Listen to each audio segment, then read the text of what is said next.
Good afternoon, everyone, and welcome. I think we'll get started, even though I'm sure a number of people will still wander in.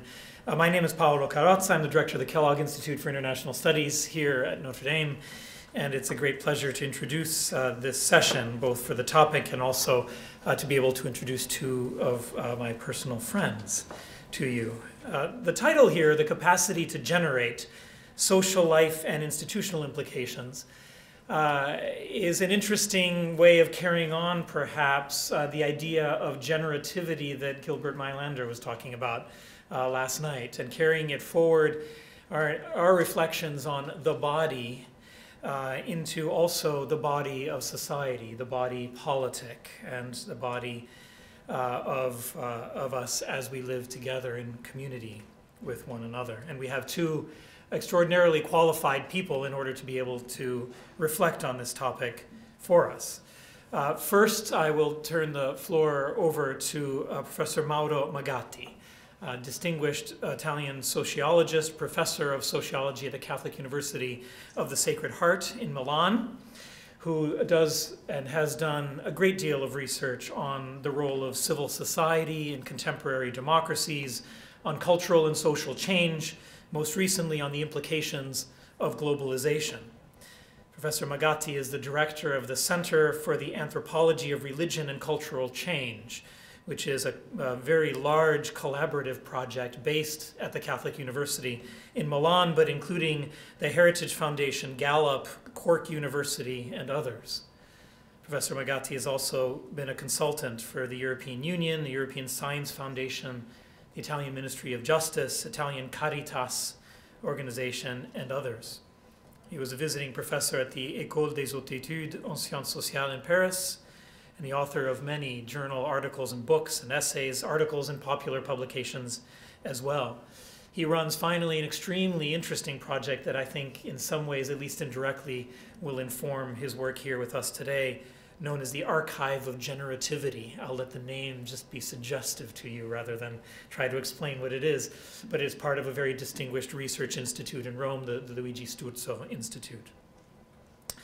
After Professor Magatti, I will give the floor to Professor Andrea Simoncini, professor of constitutional law at the University of Florence, known to many of us at Notre Dame because he has been twice visiting professor here at the law school, as well as the 2009 Fulbright chair at Notre Dame when he served as a research fellow at the Nanovic Institute for European Studies.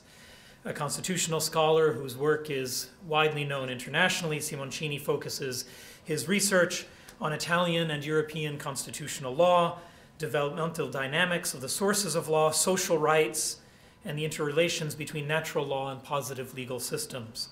He studies the nexus of environmental politics with constitutional law and human rights, so all studies that are very widely ranging. Professor Simoncini and Magatti have a great deal in common as well. Aside from being friends with one another, they are here in part working precisely on a collaborative project under the auspices of the Kellogg Institute for International Studies, where they're both visiting fellows this fall, a project entitled Europe, an Institution Without a Society, ? It's a collaboration that examines the changes in time, over time, of the meaning of civil society in Europe, looking in particular at how it's evolved from a communally oriented to a more individually oriented concept, and tracing some of the current problems in the European Union to this neglect of constitutional politics and law that is inherent in the older notion of civil society. So using a multidisciplinary approach, they're studying the relationship between the multiple civil societies of Europe and the future of its institutional framework. They also have in common, of course, that both of them live in two of the most beautiful places on the face of the earth, and so it's a little bit of a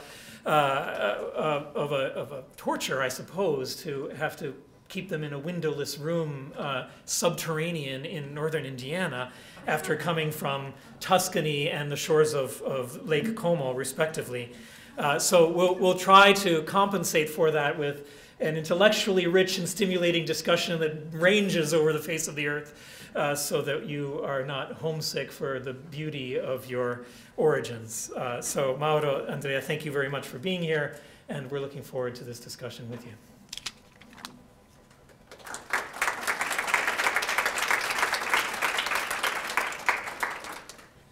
Thank you very much, Paolo. I've been impressed by the presentation. I don't recognize even myself. So, well, of course, I have to apologize for my English, which is not as good as I would like it to be. So I have to ask you an effort to follow a foreign speaker for a while, but I'll try to do my best and make my reasoning comprehensible.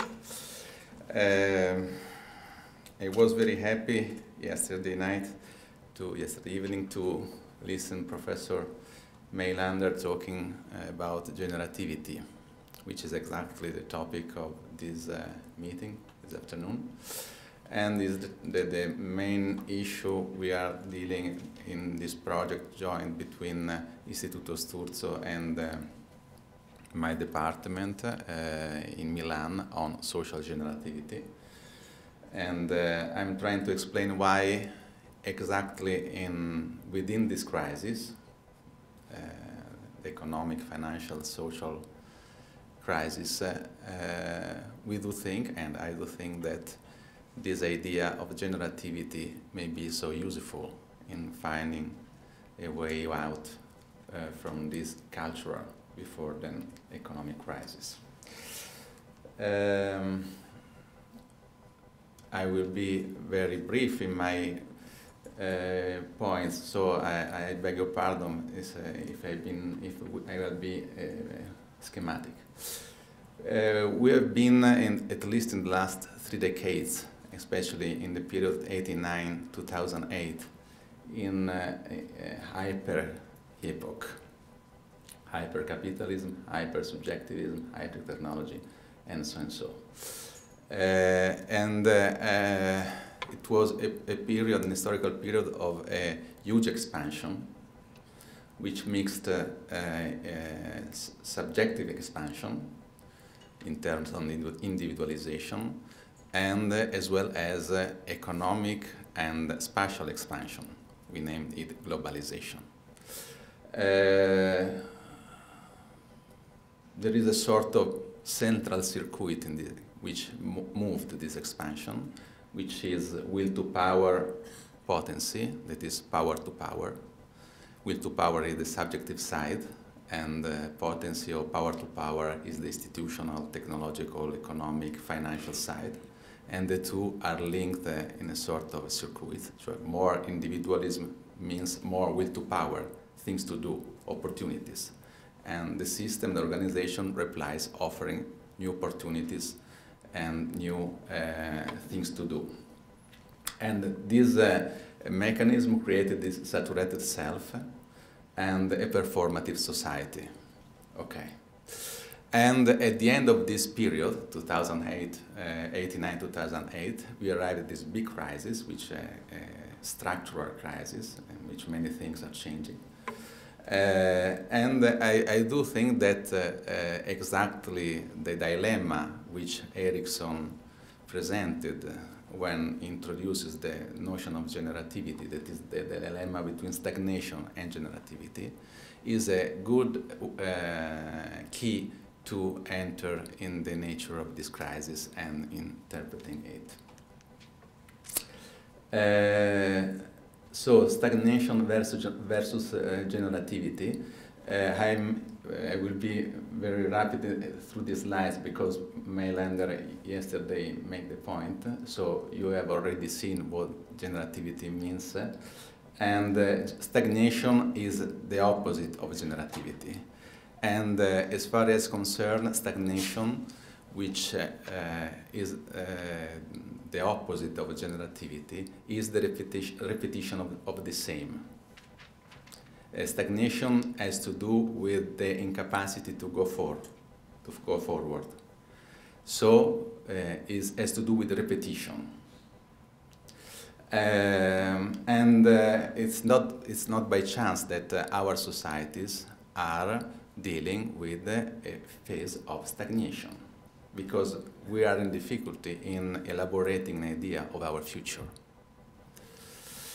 There has been many studies, especially in psychological disciplines, which have elaborated on the generative personality, and I like to recall the Adornian authoritarian personality, and just to make a sort of comparison between the generative personality and the authoritarian personality. You see some elements which, according to these studies, especially, I quote him because he teaches in the Northwestern universities, Dan McAdam, who is a psychologist, has done a lot of analysis of this generative personality. Is generativity something which goes beyond the generative personality? It is something, a notion which has to do with psychological attitudes, or it has to do also with a way of organization of the social organization. So my point is, can we pass from psychology to social life, institutional life, and so on and so? The way to step forward is to make a sort of parallel between consumption and generation. For me, this is a crucial point. We know, we all know that we live in a consumer society. And the expansion which characterized the period 89-2008 was, of course, strictly, directly a consequence of the idea of a consumer society. And a consumption is exactly the repetition of the same. Both consumption and generation are two basic, original, anthropological acts. And this, for me, is very important to understand the point and to explain the point. We don't have a negative idea of consumption. Consumption is one of the crucial ways we have to deal and to know the surrounding world. It's through consumption that we have the possibility to touch, literally, the reality. Listen, for instance, a singer is a way of consuming music, in the sense that the music enters our ears, and we know we enter in that reality, or better, that reality enters into us. In fact, consumption has to do with this movement of putting in. Okay? Is an introversion movement. I take. And we need to take continuously, in a sense, because we need the world which is around us. Well, to generation is the parallel movement, the opposite movement, very simply to give instead of giving. And as consumption, generation is a fundamental way of knowing the surrounding society. Instead of incorporation, is a movement of excorporation. And through generation, we have the possibility to know the world, because of course we enter in a relation with the world, and we have to do evaluation, and we have to establish what is possible, what is not possible, and so and so. I like very much this parallel between consumption and generation, which is crucial to understanding what is social generativity. Of course, the basic way of generation is biological generation. And this is, as Mailander put it yesterday evening, this is very deep inside us, this experience of biological generation. And biological generation means that we are tied to those who came before us, because to generate, of course, is necessary to be generated. And at the same time, the biological generation link us to those who follow us, our kids, those who will live after us. But in my view, to generate is not to do just with biology, but has to do with culture. That is, this movement of giving has to do also with a lot of activities we play all over our life. Entrepreneur who establish a new firm and do that not simply to get money, but to do something well and to realize something which is unknown, which is new in innovation whatsoever. An artist, of course, very simple, I think, but a teacher in putting into the world his pupils. A founder of an association, a craftsman, a researcher, an architect, and so on. Every time we take the responsibility to put something into the world, we generate. And literally, we give our own life. This is I don't know if in English you feel the same expression we feel in Italian, dare la vita, which is a double meaning. Because dare la vita means I offer my life, but at the same time I allow that life to come up. And giving life has these double meanings. And every time we take this responsibility to put something into the world, we generate. That is, we have the possibility to give life to something. Of course, in advanced societies and in this nihilistic context in which we live, or if you prefer, highly relativistic context in which we live, as a free person, we have the responsibility to decide what we make living. This is a crucial point for me. It is, what is our life for? And through generation, we have a spot of freedom, really, which is different from consumption, which is a choice among something which other has offered to us.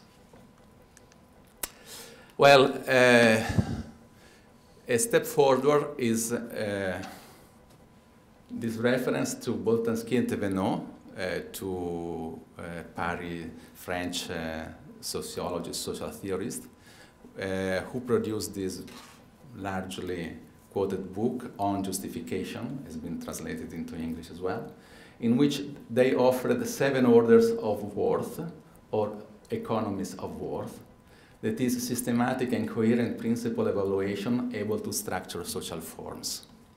And these forms, I simply quote them: civic, market, inspired, fame, industrial, domestic, project. Okay, I don't have time to explain, of course, all these forms. And my question is, can we talk about generative city as the eighth model, sorry. And in that case, are we able to identify the principles, the orders of worth which can establish a generative city?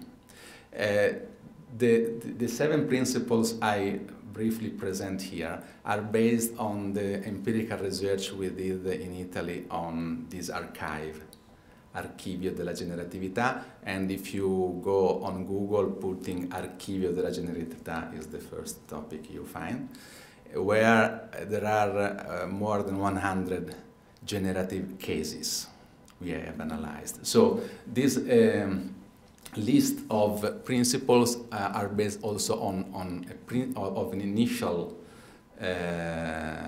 empirical analysis we have developed in the last few years. The 7 principles of this generative city may be these. The first is accidents, and to be brief, I just go at the last line, which is the opposite of excess. And to understand the opposition between accidents and excess, I quote Freud, the difference between life desire, desire of life, and death instinct. We live in a society in which we love excess, which in a sense is closely linked to the death instinct. Excellence, on the other hand, is something which is go beyond the reality as it is, so it's very close to excess, but on the other hand, is towards life and not towards the challenge of death. That means that generativity, the generative city, has to do with creation, with the capacity to look differently, the reality. The second principle is entrepreneurship. That is, well, you can imagine a different situation, you can have an idea, you can imagine a different world, but then you have to take the initiative and you have to deal with the means. When you give birth to a baby, the baby must be cared, and the baby had a lot of needs, and you have to deal with them, with these needs. So entrepreneurship is the transformation of an idea, of an imagination, of this excellence in the capacity of doing things, which has to do with this excellence. Then alliance. That is, alliance is the is the opposition of individualism, in the sense that the generative city is a context in which worth has to do with the capacity of mobilizing, of taking other people with you, and to spread your idea, and in a sense to generate enthusiasm, movements, and not just simply to satisfy yourself. Then the fourth principle may be valorization, which is the opposite of exploitation and dissipation. Of course, it's not dissation, so that's a joke. Valorization has to do with the hero who is able to recognize and take advantage of available talents by integrating their diversity. And the anti-hero destroys value. Is the irresponsible, the exploiter, the free rider of the commons. Then personalization, which is the opposite of standardization. And I quote here Václav Havel, the former president of the Czech Republic, who, referring at the progressive standardization of our life, talk about a post-totalitarian system in which there is no violence, there is no someone who compels you explicitly, but simply you execute rules, impersonal rules. Personalization is the opposite of standardization, has to do with the idea that people, real people, come before and come after.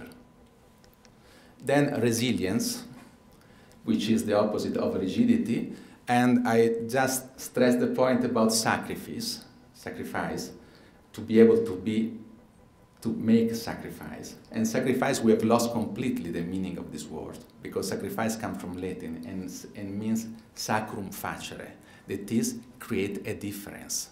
We do sacrifices because something is really important for us, and so is different from everything else. If everything is equal to everything else, we do not any kind of sacrifice. And resilience has to do with sacrifice, of course. And the last seventh principle is sustainability, which counterposes long-term view to short-term view, exactly the financiarization in our times. Well, I conclude, and of course you understand that it's just, I'm just trying to introduce you to the point.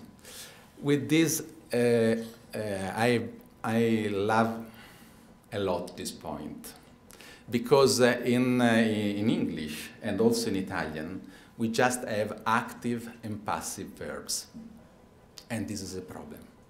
That is, the active verbs is the subject doing something.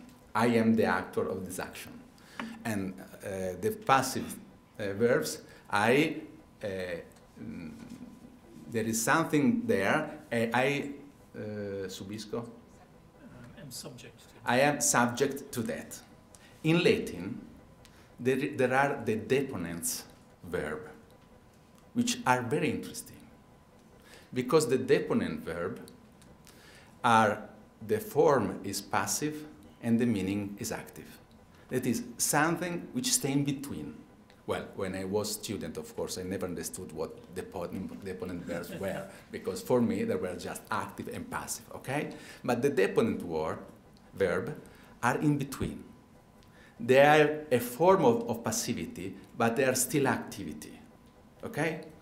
So this has to do with the Greek word eidos. And the opposite of eidos is hubris. I asked this morning Paolo, but he didn't reply. In Italian, we say prepotenza. I don't know if hyperpotency means prepotenza. But what is the idea? Is the idea that, as you are able to remember, I started saying that we have go through 20 years of expansion. And our life has to do with potency. The subject power to will, and the systemic power to power. So our life has to do with power, technology. And we have two ways to deal with power, potency. One is the deponent way, that is the generative way. That is, power is not bad, it's good. Has to do with opportunities, has to do with life, has to do with expansion, has to do with liberating individuals. But then the deponent side has remind us that there is also other people, there are those before us, there are those who follow us, and you reduce your attitude toward potency. On the other hand, there is the way I name it hyperpotency. That is the prepotente in Italian way to deal with potency. That is, I am sovereign of everything. There is nothing beyond my own will. And in terms of technology, technology can do everything it's able to do, full stop. And this is the ending of the tale. In a sense, I do think that we have a problem with our freedom in contemporary life.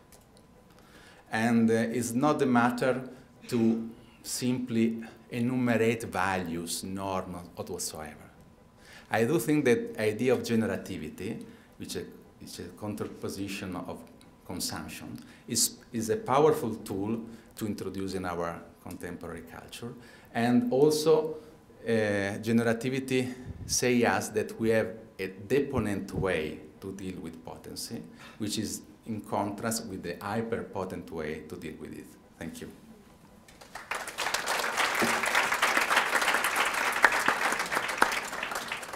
Before Andrea begins, I will just say, since it was my failure to actually answer the question earlier, there's no real translation for prepotenza, but the closest sort of collection of words which does sort of bring the point out are words like overbearing. A child who is prepotente would sometimes be referred to as a bully. It's an excess of power, uses of power that are beyond what is normal or healthy. So.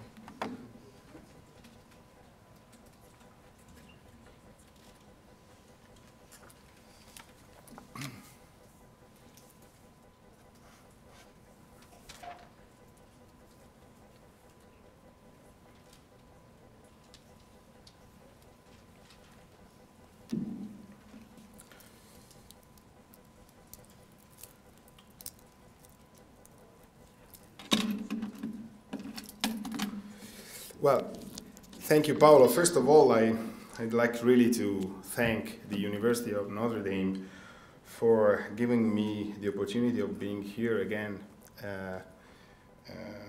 And especially I have to thank the Center for Ethics and Culture that invited me in this conference, and the Kellogg's Institute for International Studies for hosting me in this period as a visiting fellow. But more than institutions, I'd like to thank Professor Carter Sneed and Professor Paolo Carozza, that are really great friends, and so the opportunity of staying with them for me is always a great joy.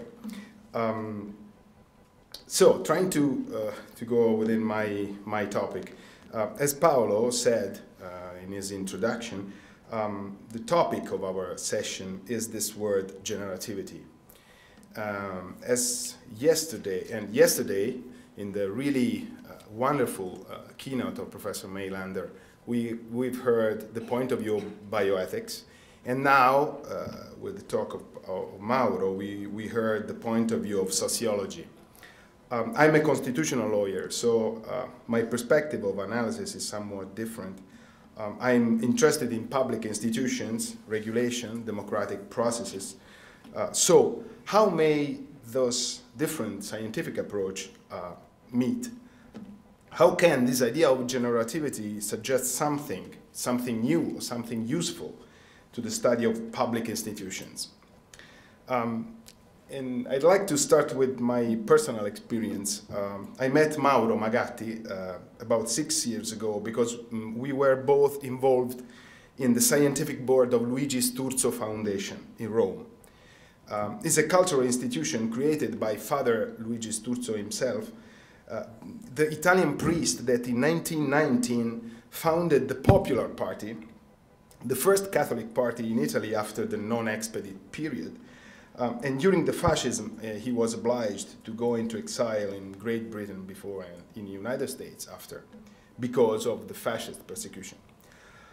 As you heard from Mauro's presentation, the idea of generativity is strictly linked to Sturzo's thought, especially to the severe Sturzo's criticism about the late 19th century Italian and European state, what we call in Europe the liberal state.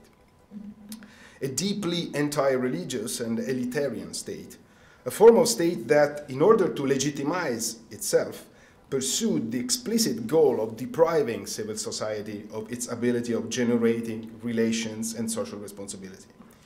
At that time, I was in the Sturzo Foundation because I'd like to study subsidiarity principle. And I considered the subsidiarity principle as a sort of antidote to that poisoning idea of liberal state. And so we came into contact. So my first question at that time was, and now is, what does the concept of generativity add to subsidiarity principle? Is it something really new, or is it a sort of revised and updated fashion to put that principle? My first part of my presentation will be focused on that question. In order to explain why I consider generativity as an extremely powerful idea, also in the field of public law studies, we have to consider what I call the subsidiarity paradox of contemporary societies. As we all know, the subsidiarity principle in its horizontal or social meaning states that, I quote from 40° anno, just as it is gravely wrong to take from individuals what they can accomplish by their own initiative and industry and give it to the community, so also it is an injustice and at the same time a grave evil and disturbance of the right order to assign to a greater and higher association what lesser and subordinate organization can do. For every social activity ought of its very nature to furnish help to the members of the body social and never destroy and absorb them. According to this formulation of Catholic social doctrine, the subsidiarity principle can be seen as the right to exercise our own responsibility. Indeed, it entitles of two different fundamental rights. The first one is the right of the individual not to be substituted in his/her responsibility by the community or by other formations, social formations. And the second one is the right of social communities or associations not to be substituted in their responsibility by higher associations. But in order to understand correctly this principle and the present day challenges, we have to briefly put it in its historical context. when this principle were theorized within the Catholic doctrine, we are at the end of 19th century. The European society is totally changing. The single-class bourgeois state born from the French Revolution has to face the challenge of new classes emerging from the Industrial Revolution. Workers and farmers ask more and more for political representation. The Socialist Communist Party on one hand and the Catholic movement on the other are the natural channels for those new social actors. All these new ferments resulted somehow in the document that represents the opening of the new century, that is Pope Leo XIII encyclical Rerum Novarum. As a matter of fact, Luigi Sturzo, that was born in 1871, defined himself a son of the Rerum Novarum. And it is not the case that all the relevant definitions of subsidiarity principle were introduced by following encyclicals written to celebrate anniversaries of the 1891 Rerum Novarum. The quadragesimo anno means that 40 years from Rerum Novarum, and centesimus annus means 100 years. So this encyclical clearly expresses the attempt of Catholic Church of finding an equilibrium between two conflicting trends. On one hand, the emerging role of civil society with its private associational potential, and the growth of state power that will end eventually with the totalitarian regimes between the two world wars. As Paolo Carozza described in his article on subsidiarity principle and international law, in the Rerum Novarum, the public authority is obliged to intervene to assist workers or their families, yet must not intrude to the point of absorbing or destroying them, or preventing them from accomplishing what they can on their own. So here we may appreciate the other dimension of the subsidiarity principle, that is not only a right of the individual in private association to exercise their responsibility, but also a duty for the state to respect the autonomy of social bodies. For this reason, the subsidiarity principle theorized by the Catholic social doctrine at the climax of the power of the liberal state, as always Paolo says, can be understood as a conceptual alternative to the idea of state sovereignty. So let's come back to what I define this subsidiarity paradox. The point is that subsidiarity, in order to be operative, presupposes a lively and dynamic civil society. To reach its aim, subsidiarity principle needs individuals and associations willing to exercise their responsibility so that with their action, effective or potential, they can put a limitation to the state intrusion. And here is this, what I call the paradox. If we lack an active society, the subsidiarity principle turns in its opposite, becoming the legitimizing basis of the state intervention. It is clear that in its original aim, subsidiarity was born to give preference to the civil society as regards the state. But we have not to forget that according to its very structure, subsidiarity could be used in both directions, being a variable rule of allocation of powers. As a matter of fact, subsidiarity on the long run cannot be used to protect also potential interests, but only effective one, mainly when it clashes with fundamental rights. Let's make an example to clarify. Consider the right either of families or of family associations to provide education for their own children. In a situation in which families or private associations are active on education providing, the subsidiarity principle protects this right. But if we are in a context in which families and associations are weak or inactive, the subsidiarity principle still requires the protection of the potential area of social intervention, even if not effective against the state.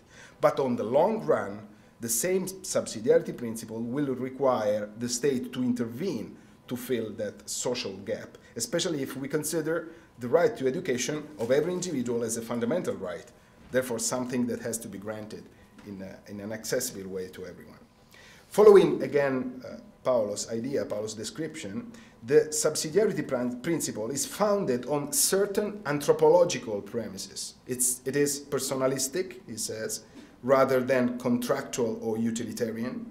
Subsidiarity presupposes that the human person toward whose flourishing the application of the principle is aimed is naturally social.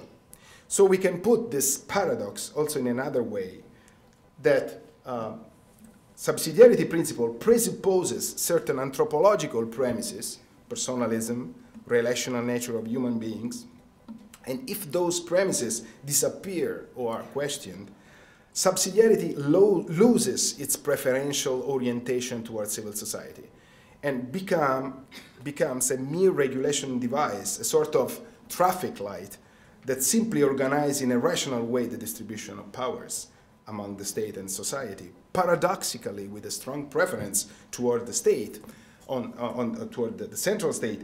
On this point, the constitutional tradition of federal systems in Europe and the long journey of constitutional integration of the European Union, but also here in the United States, the jurisprudence of US Supreme Court, at least in certain phases of its history, demonstrated very well that unless certain anthropological and cultural assumptions, there is a sort of structural tendency of complex political systems to give preference to the center against periphery.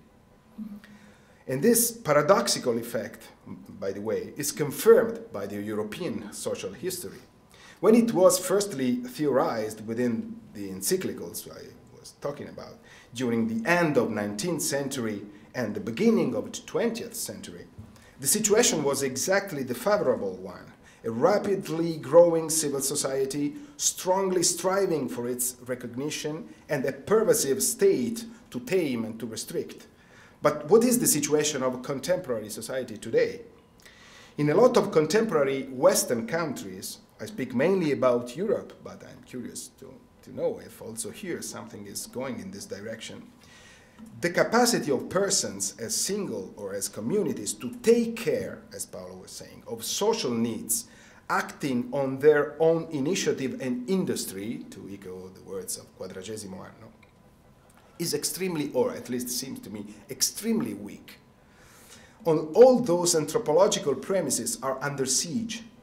Often in Europe, it's the same civil society that asks for a greater state intervention to answer their needs.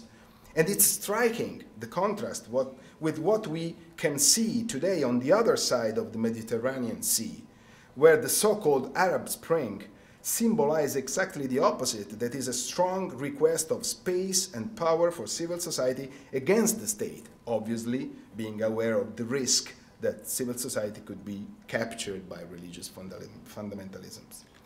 Obviously, the reasons to explain that situation are too many, and I cannot examine them in depth here. One of those reasons is surely due to a specific feature of European post-World War II states, that is their commitment to social welfare. We have to remind that the great majority of European post-totalitarian constitutions provide basic social rights, aiming to grant freedom from want, to use the President Franklin Roosevelt terminology. This goal, absolutely right in principle, created what I call a sort of vicious circle of contemporary welfare public policies. The more the state acts to cope with social needs, the less the society is able to exercise its own responsibility, the less the society is capable, the greater becomes the area of state intervention. In this perspective, I was thinking these days that it might be interesting today to extend the Amartya Sen capabilities approach to welfare economics that, as we know, was originally designed for development countries to present-day European countries, very often entitled by subsidiarity rights, but not actually empowered because deprived from their autonomous capacity for action. So, let's come to the concluding part of my presentation. How can generativity help in solving this paradox? And more specifically, what kind of institutional arrangement can promote a generative society? Generativity, as we heard from Professor Mailander and Mauro Magatti, using Erickson's word, means at the individual level primarily the interest in establishing and guiding a new generation. At social level, generativity means the capacity of a society to create social added value. That is to educate individuals and community to take care, to exercise their responsibility towards the common good and future generations. In Tocquevillian words, we should say that social generativity is that character that gives local community their educative potential towards civic responsibility. Therefore, a generativity society is a society in which all the anthropological premises Paolo wrote about of subsidiarity principle are kept alive. We may say that somehow generativity is something that make subsidiarity reasonable and active. We can get a wonderful example of this idea from Florence, social history. Florence is the city where I come from, as Paolo said. It's the story of a very highly controversial priest. His name is Don Lorenzo Milani, who lived during the fascism, and because of his revolutionary ideas was sent in a sort of exile in Barbiana, a tiny village up on the mountains in Mugello, one of the poorest and underdeveloped areas of the region. And as soon as he arrived there, he started a school. We were in 1950s. And this school was the school of Barbiana, Scuola di Barbiana, that is very well known in Italy. A school with a little group of students in that very remote place. And the interesting thing is that as soon as he was in the class, he wrote on the wall of the school in English letters, "I care." And he explained in a letter that it is difficult to translate in our language this expression, "I care." And this is the exact opposite of the fascist motto, "I couldn't give a toss." That during the fascism there was written, "couldn't give a toss." Was typical fascist position. This caring capacity is exactly what can shield the society from the poisoning effect of state totalitarianism, and that can put subsidiarity in action. So let's go to my final point. What institutions for a generative society? What is the most fundamental value for public institutions that aim to promote a generative society and not to deprive of its generative potential? We have, again, this is my idea, to go back to my first encounter with Mauro Magatti and with the thought of Luigi Sturzo. I think that we owe to that great Italian priest, intellectual and political activist, the clear and prophetic perception of the real question at stake.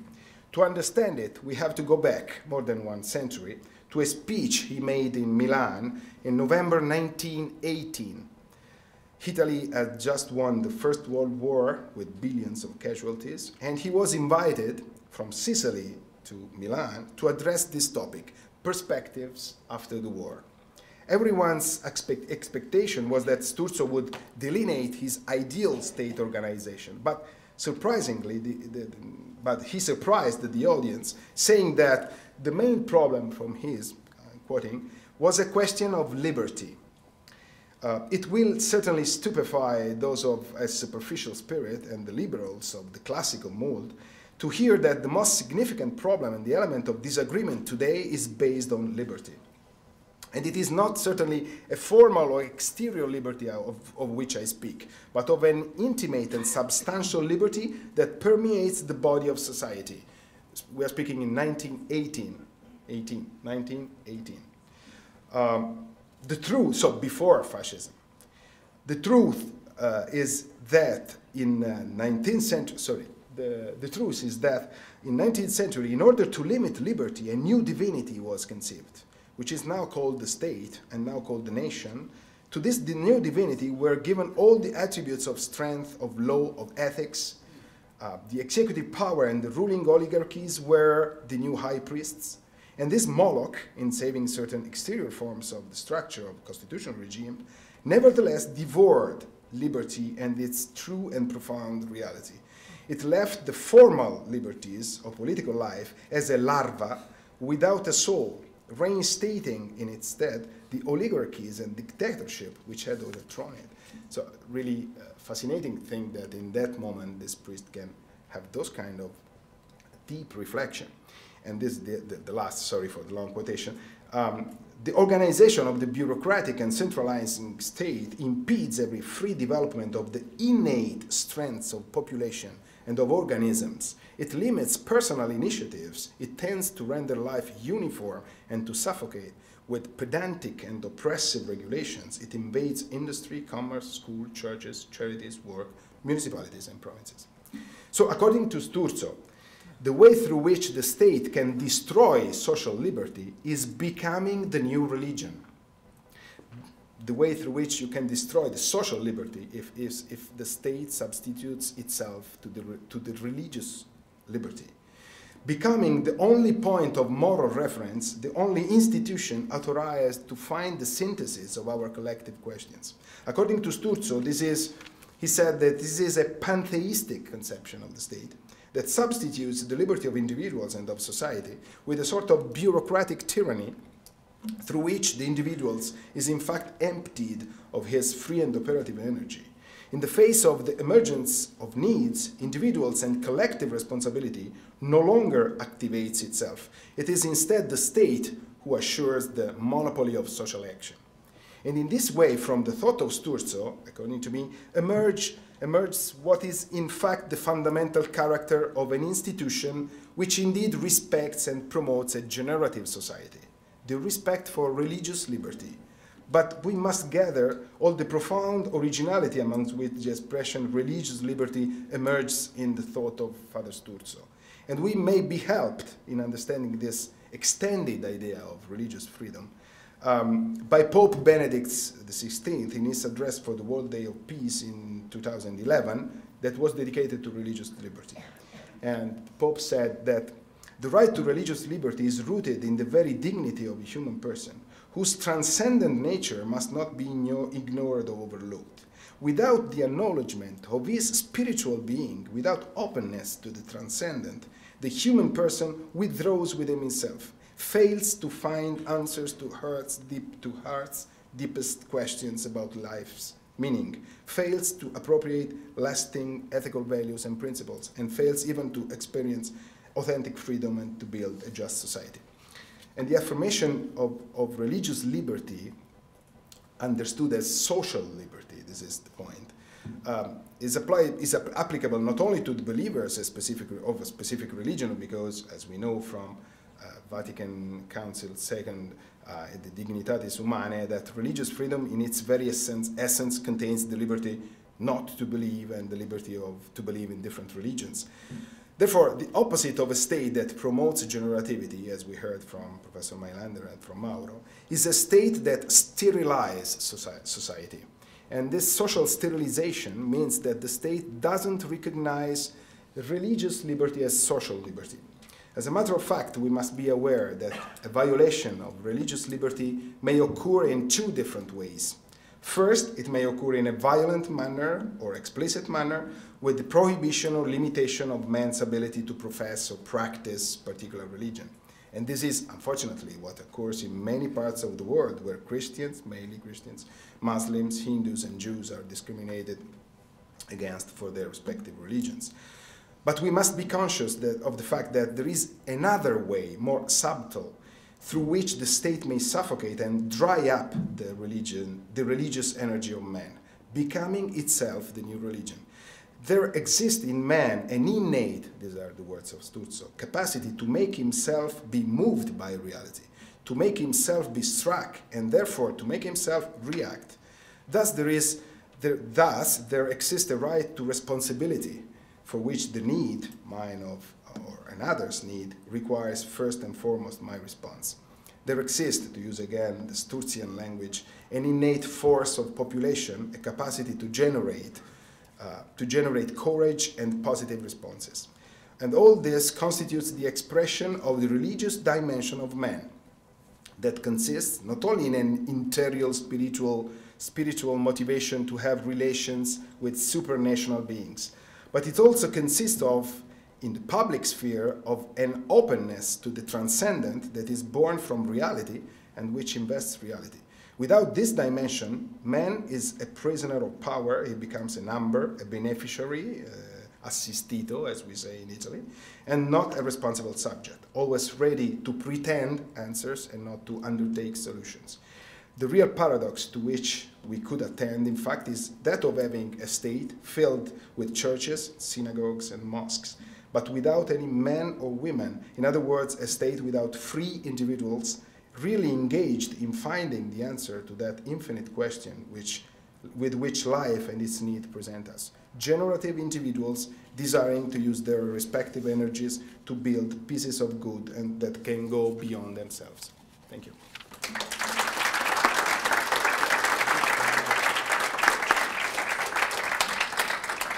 You know, I have to say, when I introduced the topic and you, I thought that I was only metaphorically referring to the connection between the generativity of the person in an individual and physical sense and the generativity of the social or political body. But I think one of the most interesting things that we've seen throughout the connection between these is that the link is actually much more intimate than that. It is exactly the same generativity of the person as such, even in a physical sense, that is intimately connected to the capacity to be generative in communion with others and then to have institutions that serve that good.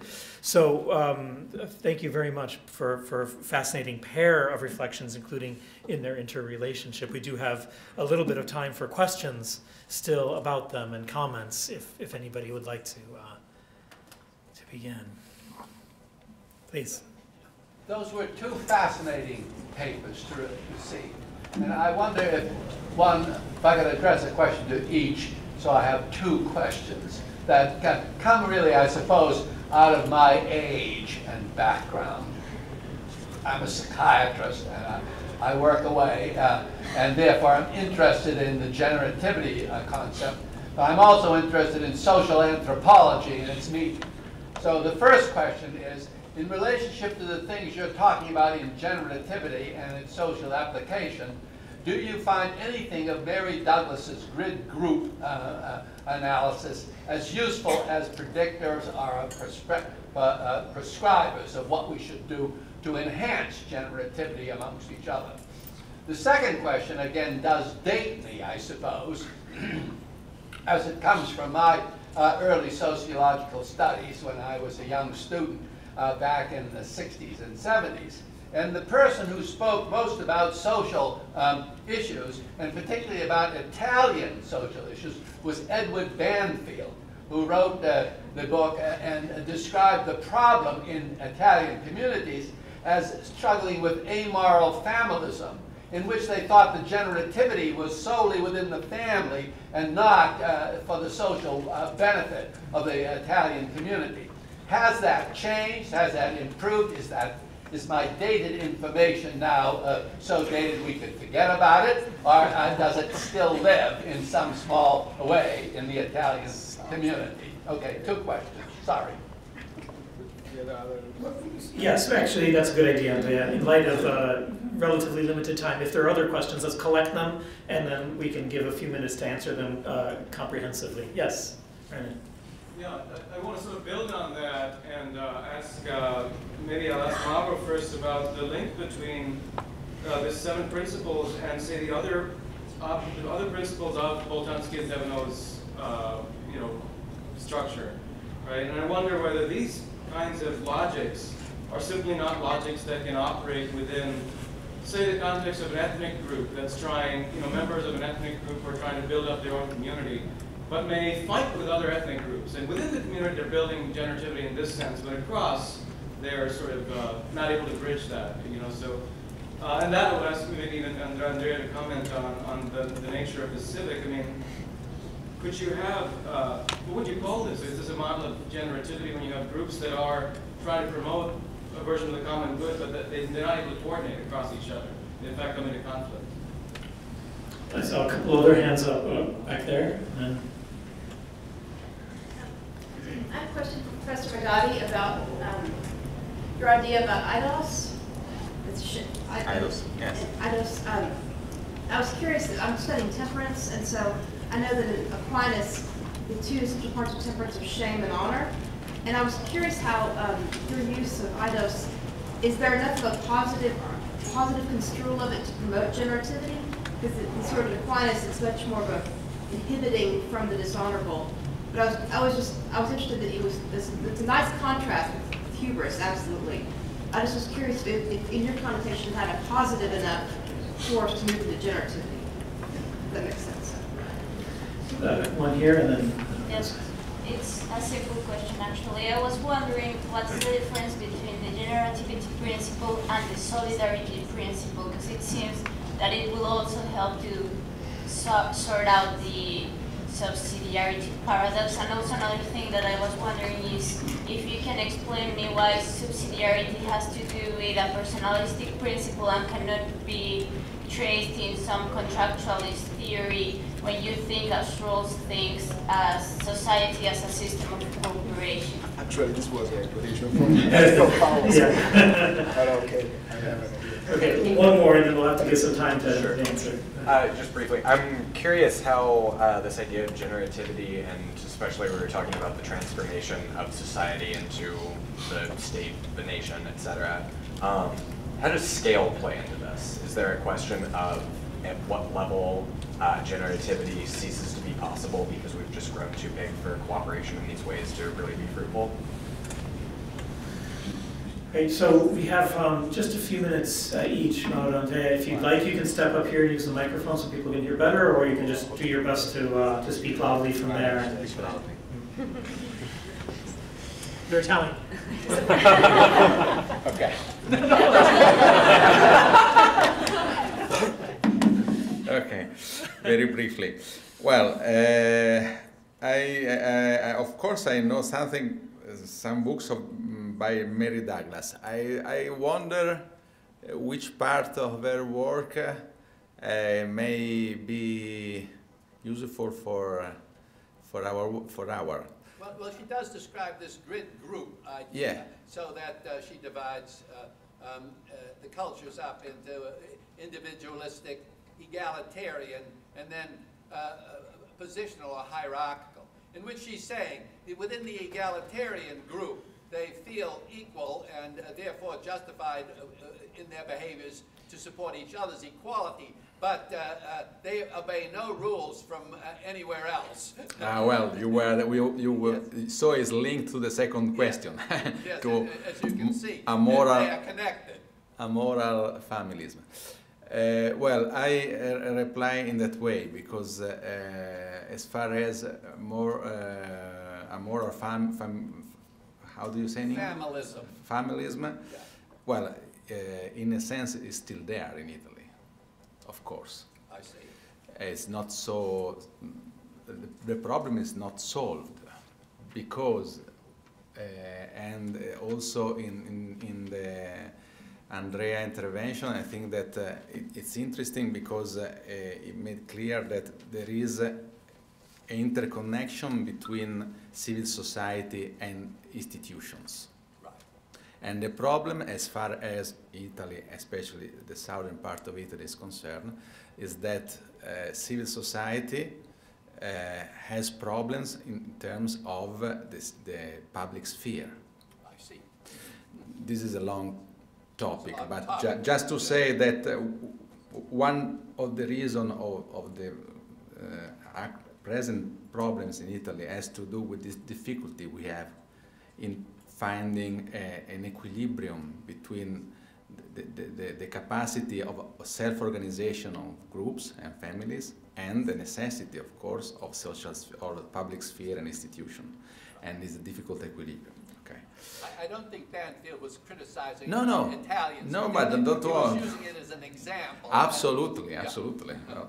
As far as the question by Brandon, this is a good point, of course. I would simply say generativity does not solve any problem. And of course, but since I define generativity in terms of the responsibility of what you put into the world, you, of course, you are responsible of that, also in the public sphere.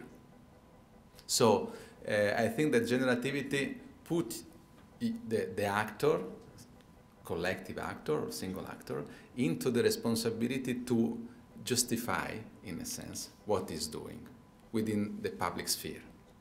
So I stop here, but probably we can go on discussing later. Eidos, yes, it was an attempt to find, well, it was in a positive way, of course, and it's an attempt to translate this idea of deponency. Is not exactly, Eidos does not fit exactly the idea of deponency. But my point was that to find something within our cultural history which is able to let us understand what I want to say. And because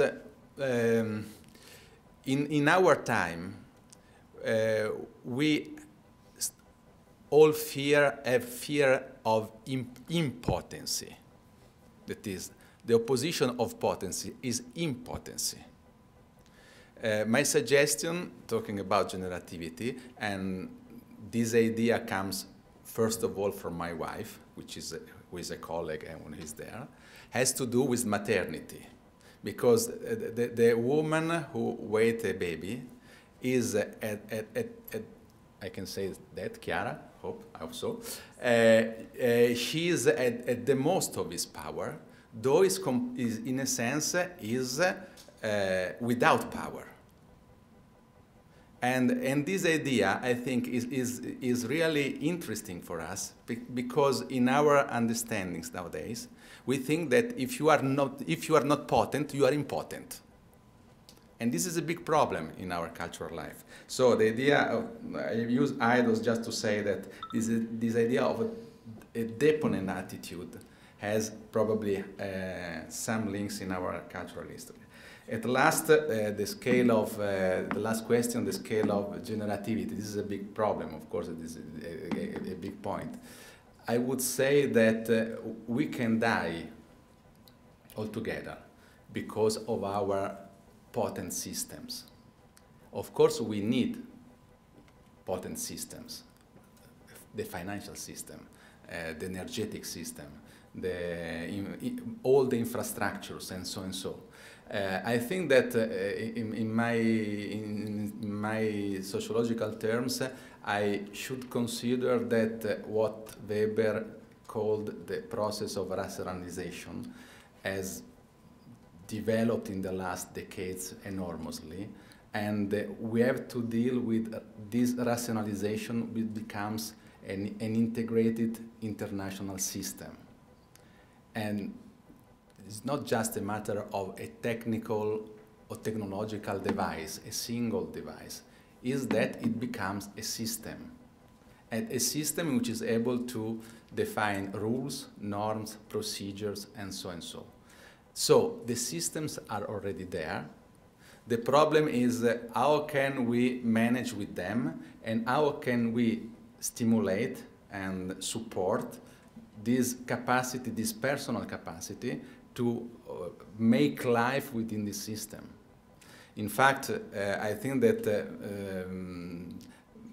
a large part of our contemporary problem has to do exactly with this kind of systems, which are often beyond the power of the nation state. So my answer is, it's a big problem. Of course, generativity is not able to deal with the macro-technical system. But I think that generativity can deal with large organization, for instance.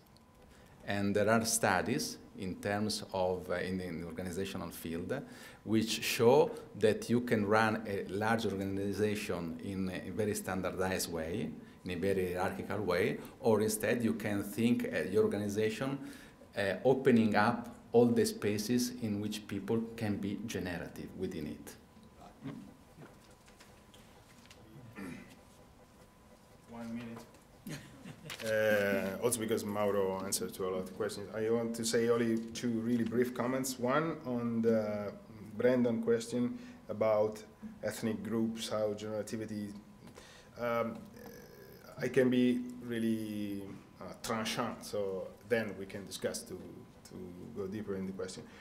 I think that is different, the generativity idea, as we heard from Professor Mailander and Mauro, with the simple reproduction or reproductive push or tendency. That is, within the idea of generativity, there is a sort of idea that you have to deal with diversity, with something that something that is different is necessary to your identity. So it's a different way of coping with the differences with diversities, for example. So it cannot be, I mean, the parallel with ethnicity is not completely, it's not fair. So we have to, because in this very idea of generativity, there is the idea that I need of a greater space in which I have to stay, probably with different type of generative people. And the second question, there's that observation about solidarity, I didn't remember. You are totally right. According to me, I'm following the sociologists, and the sociologists, they usually discover new words to say old things. And so now there is this word generativity. But I think that in our constitutional tradition, if you read our Italian constitution, the principle was that one of solidarity was one way. I don't want to exactly. I know that Mauro says because he has the trademark with Mailander on the word. So no, probably solidarity means exactly this innate, as to use the Sturzo's ideas, innate capacity of relation that there are among people. So I think that all the tradition about the solidarity thought can be used and useful for this sort of further step. And only the last thing about amoral familism, think about it. I'm from Italy, Mauro is from Italy, Paolo Carozza is from Italy too. And Professor Carter's Need is from Calabria, so amoral familism is still there. African. Good. Please join me in thanking our guests for such wonderful presentations.